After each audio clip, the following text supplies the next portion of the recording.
All right, man. Let's talk about CJ Stroud. All right, he made some comments about the Detroit Lions. So I wanted to make sure I got this video up. So he also went on to say he's not a test taker.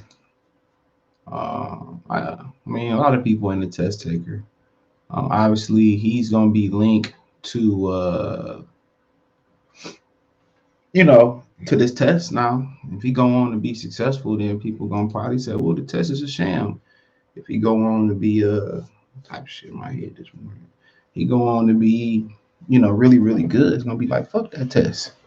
You know what I'm saying? I'm pretty sure it's guys who score high on the test and that different test. And that's a cognitive test.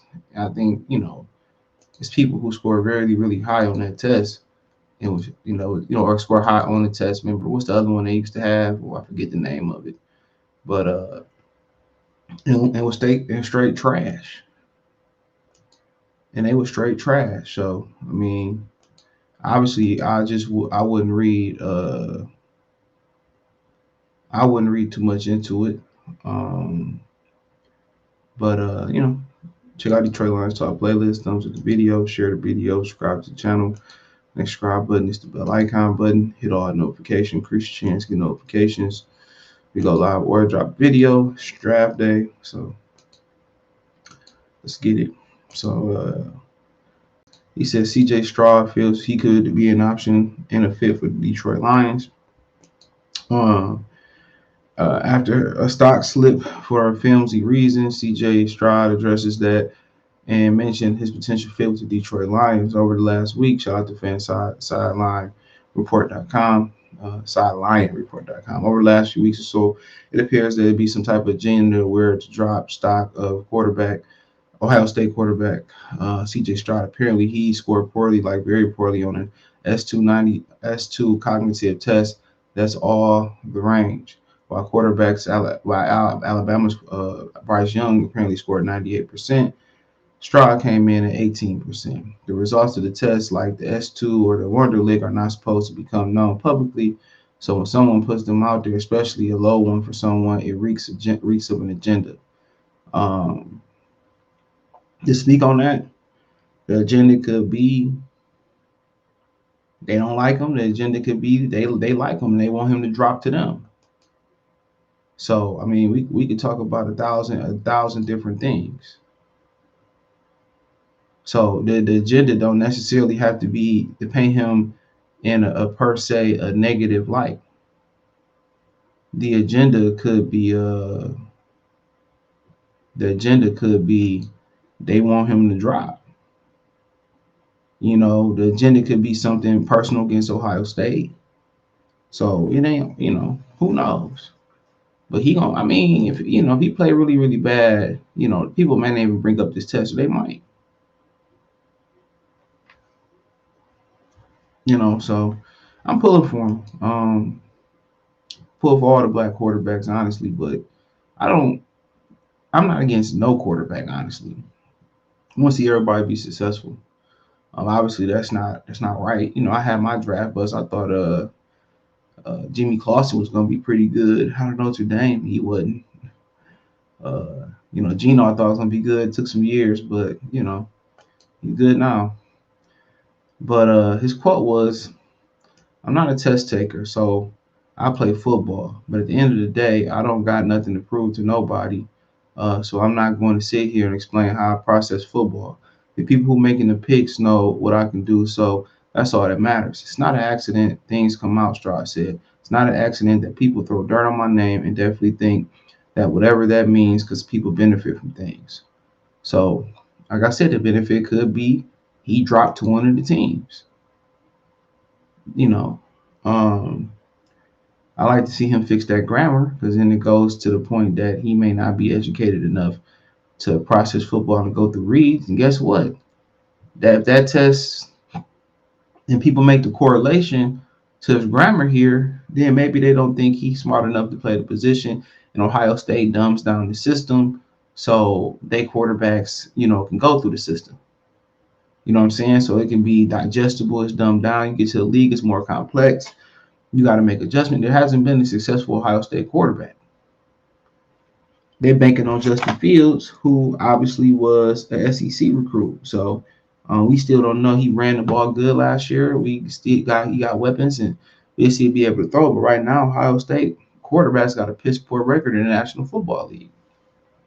Let's call it what it is. It's a very piss poor record.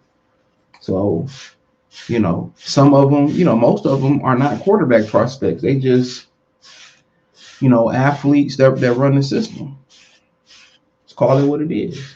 I mean, shit. Even going back to Utah for Urban Myers. I mean, Alex Smith was solid, but it ain't nothing to write on in that system.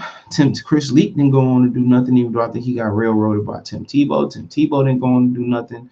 I don't think any of the Florida quarterbacks under Urban Myers did anything. He said kind of regarding Tim Tebow on that subject that preparing quarterbacks for the NFL wasn't his job. So my thing is this: if you want to go to the National Football League, you got to start considering not going to Ohio State and going somewhere where you truly can develop your skill set.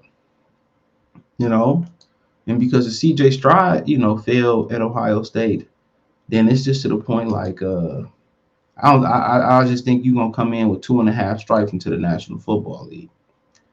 But the Lions had a pre-draft visit with Stroud, and ESPN Top and Shake considers them a parachute slot for him at number 6, as a writer who covers the team might do and really should do in that situation. But Kurt asked Stroud about the Lions. He asked if he thinks the Lions are a realistic landing spot for him. Stroud said it could be, yeah. He called the Lions offensive coordinator Ben Johnson a genius and said he had a great conversations with Johnson and others in the organization. I mean, my eyes are open, Stroud said. I know drafts are crazy every year, especially for quarterbacks, so we'll sit here and see. I had a great meeting with them, and the 30 went very well, so we'll see what happens. So, I mean, obviously, Ben Johnson, obviously, he might slide, and the more you slide, the more money you lose. So obviously he probably want to kiss a little ass, but I mean you keep hearing the same thing about Ben Johnson from people within the organization, outside the organization, and he lived up to it last year. And shout out to Mark Brunell too. Shout out to Mark Brunell. So everybody speaks highly of him, man. So like I said, I welcome him. I think it's a great opportunity for him to build up physically. I think it's a great opportunity to learn from golf, learn from Ben Johnson, work with Bart Brunell, and then kind of one of the aspects that maybe people may not be thinking about a little bit more is that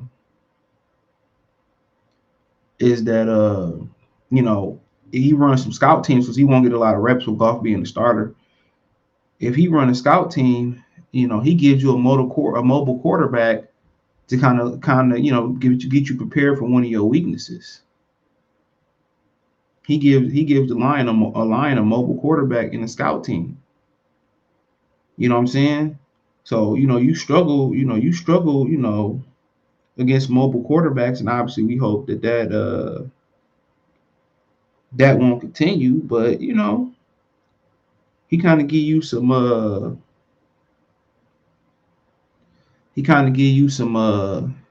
help in that department. So I think he'd be pretty good in the right system. Even if you throw him in right away, I think he'd still be pretty good. So let me know what you girls and guys think. Thumbs up the video, share the video, subscribe to the channel. The subscribe button is the bell icon button. Hit all notifications, increase your chance, get notifications. We go live or drop a video. Financially, want to support the channel? Cash App $ CJ Good 313, Venmo CJ Good 313, PayPal link in the description. Hit the link tree. Appreciate the love support. So these videos gonna come fast and often today. Um, so I think my first upload might be my first one for the day. So this might come at 8:30. I might have another one 10:30, another one at 12:30. Anything that fall between that while I'm at work, I'm just gonna do it and upload it at while I'm at work. So be prepared, man. So appreciate y'all. Check out Detroit Lions Talk playlist. Peace.